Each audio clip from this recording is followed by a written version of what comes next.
بسم اللہ الرحمن الرحیم۔ السلام علیکم۔ عبداللہ بن مبارک کے دل میں بہلول سے ملاقات کا شوق ہوا۔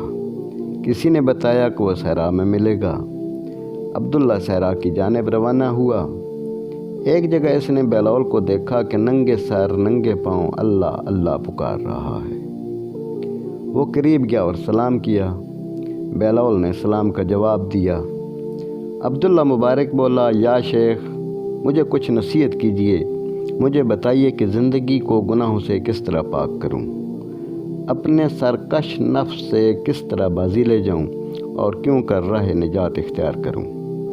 بہلول نے سادگی سے کہا، بھائی، جو خود عاجز اور پریشان ہے اس سے کوئی دوسرا کیا امید رکھ سکتا ہے؟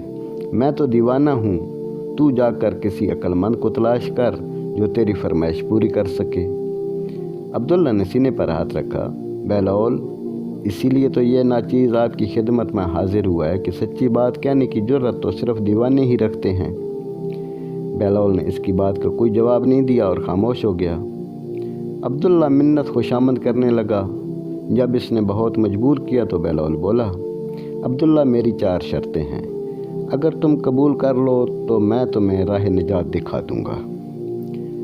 4 کیا؟ میں آپ کی 4000 شرطیں ماننے کو تیار ہوں کہ راہ نجات تو اس میں سستی ہے۔ عبداللہ نے بے صبری سے کہا، تو پھر سن۔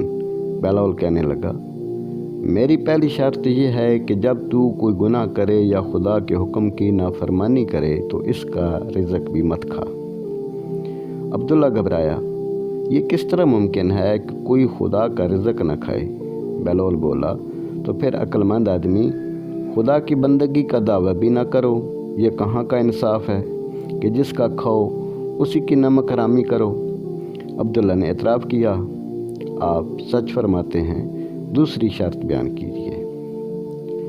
دوسری شرط یہ ہے کہ جب تو کوئی گناہ کرنا چاہے تو خدا کی زمین سے نکل جا۔ یہ دنیا محضر خدا ہے۔ بہلول نے کہا، اف خدایا، یہ شرط تو بالکل ہی ناقابل عمل ہے۔ زمین کے سوا بندہ کہاں رہ سکتا ہے؟ عبداللہ مبارک چلایا۔ بہلول بولا، عبداللہ، اتنا پریشان کیوں ہو رہا ہے؟ کیا تجھ میں ذرا برابر بھی انصاف نہیں ہے؟ کیا تیرے خیال میں یہ صحیح ہے کہ بندہ جس کے ملک میں رہے، جس کا رزق کھائے اور جس کی بندگی کا دعویٰ کرے اس کی نافرمانی بھی کرے؟ عبداللہ نادم ہوا۔ بہلول، بے شک آپ نے سچ فرمایا۔ اب تیسری شرط بیان کیجیے۔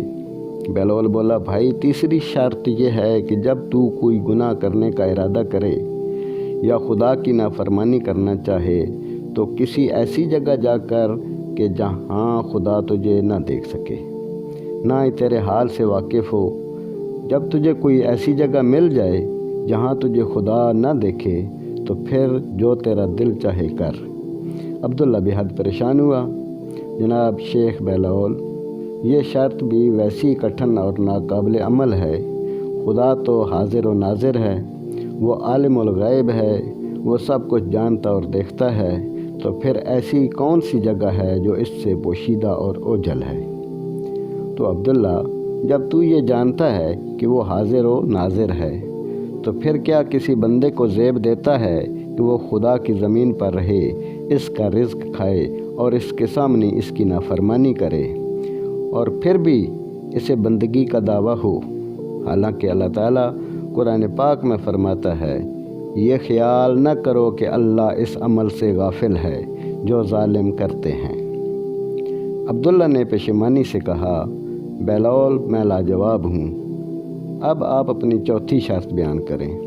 بہلول کہنے لگا، چوتھی شرط یہ ہے کہ جس وقت ملک الموت اچانک تیرے پاس آئے تاکہ خدا کے امر کو پورا کرے اور تیری روح قبض کر کے لے جائے تو اس گھڑی ملک الموت سے کہنا، اے ملک الموت، ذرا تو ٹھہر، میں اپنے عزیزوں سے رخصت ہو لوں، وہ توشہ اپنے ساتھ لے لوں جو آخرت میں میری نجات کا سبب ہو، پھر تو میری روح قبض کرنا۔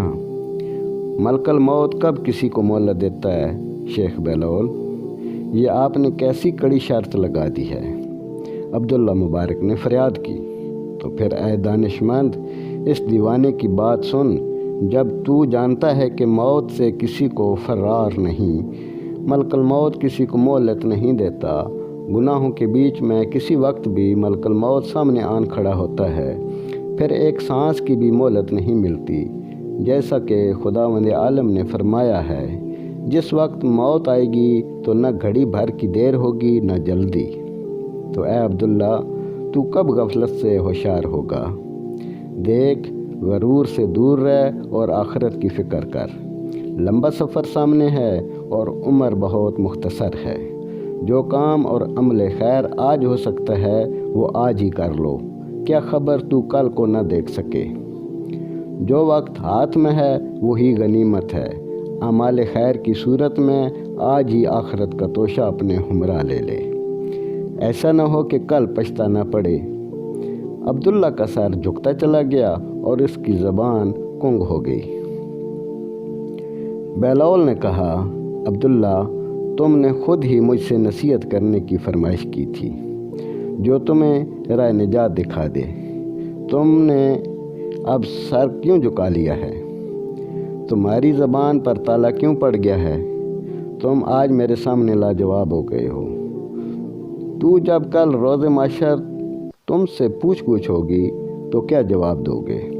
یہاں اس دنیا میں ہی اپنا حساب صاف کرو تاکہ کل کے خوف سے پناہ میں رہو۔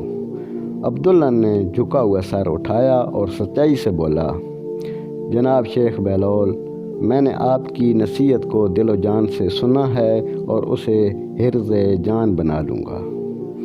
آپ نے مجھے اپنا مرید بنا لیا ہے۔ لوگ تو آپ کو یوں ہی دیوانہ کہتے ہیں، ورنہ کون نہیں جانتا کہ آل محمد کی صحبت اور محبت نے آپ کو یگانہ روزگار بنا دیا ہے۔ آپ پاگل نہیں، آل محمد کے دیوانے ہیں۔ بہلول نے اپنی گدڑی اٹھائی اور یہ کہتا ہوا چل پڑا، بندے کو لازم ہے کہ جو کچھ کرے خدا کے حکم سے کرے، اور جو کچھ کہے سنے خدا کے حکم سے، کیونکہ وہ بندگی کا دعویٰ رکھتا ہے اور خود کو خدا کا بندہ کہتا ہے۔